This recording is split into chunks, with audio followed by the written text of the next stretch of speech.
Comment modéliser un parcours client qui soit très précis dans l'identification des différentes étapes, quantifié, c'est indispensable pour piloter l'expérience client, basé sur des perceptions clients et non sur celles de l'entreprise, et qui dégage des priorités de façon à agir efficacement. Pour cela, nous partons des verbatim clients issus de vos études de satisfaction. C'est la matière la plus riche, très qualitative, fondamentalement expérientielle et disponible en grand nombre. Alors comment, à partir de ces verbatim, modélisons-nous un parcours client? C'est très simple. Prenons le cas de Mathieu, que l'on interroge suite à une visite en magasin. On lui demande de noter son expérience et d'expliquer les raisons de cette note. 3 choses l'ont marqué. Nous venons d'identifier 3 points d'étape du parcours client. Mathieu s'exprime sur le point d'étape du parking. Camille a aussi son avis, tout comme d'autres clients qui ont des choses à dire sur le parking et sur d'autres touchpoints. C'est ainsi que verbatim après verbatim, touchpoint après touchpoint, se construit le parcours client, que l'on organise dans une logique chronologique, selon de grandes étapes.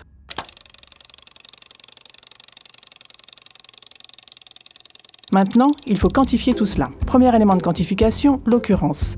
À savoir quel pourcentage de clients s'est exprimé sur chacun des touchpoints. C'est ce qu'indiquent les bulles bleu ciel. On voit que certains touchpoints sont beaucoup plus commentés que d'autres.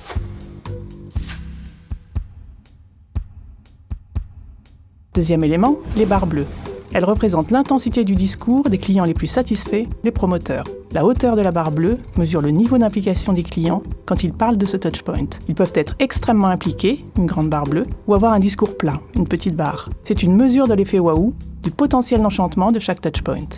Même logique pour les barres rouges. Elles traduisent l'intensité du discours, mais chez les clients les plus insatisfaits, les détracteurs. La profondeur de la barre mesure la virulence de leur discours d'insatisfaction. C'est le risque de désenchantement. Troisième élément, le bonhomme jaune.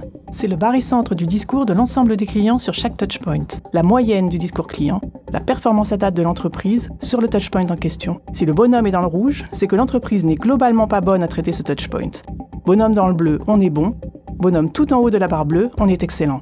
Après la quantification, la priorisation. Comment identifier les 4 ou 5 étapes sur lesquelles mobiliser les ressources? Quelques clés de lecture vont nous aider grâce à 4 cas de figure très classiques. Premier cas de figure, une énorme bulle d'occurrence, mais une toute petite barre bleue et une toute petite barre rouge. Décodage, même les clients les plus satisfaits ne s'emballent pas sur ce touchpoint et même les plus insatisfaits ne sont pas bien véhéments. Conclusion, inutile d'investir sur ce touchpoint pourtant extrêmement commenté. Le potentiel d'enchantement est faible et le risque de désenchantement tout autant. Deuxième cas de figure, une grande barre bleue avec une toute petite occurrence de 2%. Décodage, on a identifié ici une pratique peu fréquente mais qui vise juste, avec un énorme impact sur les clients. Conclusion, c'est une bonne pratique qui provoque l'enchantement et qu'il faudra déployer, systématiser, en passant de 2% d'occurrence aujourd'hui à 20%, voire 30% demain. Troisième cas de figure, une barre rouge qui descend très bas avec une toute petite occurrence. Décodage, on a identifié une frustration intense, un insight très impliqué mais peu commenté, parce que seuls quelques clients parviennent à le formuler. Conclusion, c'est un signal faible qui nous éclaire sur des attentes émergentes et donc des opportunités de nouveaux services ou de nouvelles offres. Quatrième et dernier cas de figure, une grosse bulle d'occurrence avec une amplitude de barres bleues et rouges considérable et un bonhomme dans le rouge. Décodage, une situation qui concerne ici presque un client sur 2, avec un niveau moyen de service mauvais puisque le bonhomme jaune est dans le rouge. Pourtant, quand on est bon, on enchante les clients, et quand on est mauvais, on cause des dégâts importants. Conclusion, c'est ici un chantier ultra prioritaire compte tenu de l'occurrence et de l'énorme potentiel d'amélioration. C'est là qu'il faudra porter l'effort car le gain est considérable. Et derrière la barre bleue, il y a une mine de verbatim de clients bluffés par ce moment précis et qui livrent la recette toute prête, il n'y a plus qu'à l'appliquer.